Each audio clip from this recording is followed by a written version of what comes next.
On comprend que ce monsieur, il est en couple avec un homosexuel et qu'il demeure, avec des guillemets, rue Blondel. Et rue Blondel, dans le 2e arrondissement de la capitale à l'époque, c'est un haut lieu de la prostitution parisienne.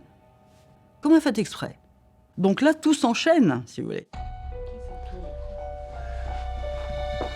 D'abord, il faut entendre bien sûr la famille, en priorité. Bon, qu'est-ce qu'ils savent de la vie de ce garçon? C'est comme ça qu'on apprendra qu'il vit depuis déjà quelque temps avec un individu que les enquêteurs vont pouvoir identifier comme étant Mainoir Twill.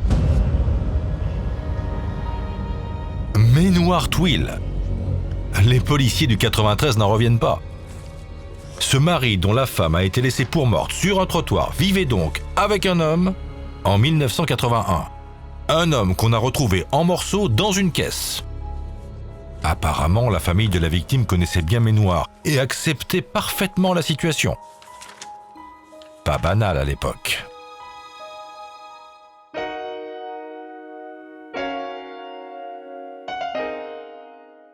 Dominique, il faut le dire, assumer et vivre une relation homosexuelle en 1980, ce n'est pas banal, c'est même encore interdit, non? Oui. Alors, ça n'est plus un crime ou un délit en soi, mais la police et la justice disposent de tous les articles nécessaires à réprimer ce que la morale et la culture de l'époque réprouvent encore.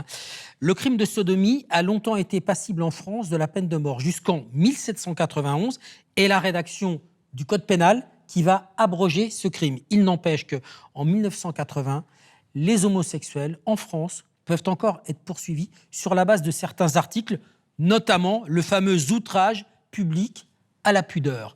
Et puis, la loi établissait une discrimination en termes de majorité sexuelle à l'époque. Pour les hétérosexuels, la majorité sexuelle, elle était à 15 ans, et pour les homosexuels, à 21 ans. Et je peux vous dire que la peine encourue par les contrevenants était passible de fortes amendes et de 3 ans de prison. Ainsi, des milliers d'homosexuels ont été emprisonnés et condamnés dans notre pays jusqu'à l'adoption en 1982 de la loi Forny. L'un des rapporteurs était Robert Badinter, loi qui a abrogé cette loi discriminatoire et répressive sur la majorité sexuelle. Donc en 1981, quand Jean-Claude Maire est assassiné, il existe encore en France des fiches de police qui recensent les homosexuels.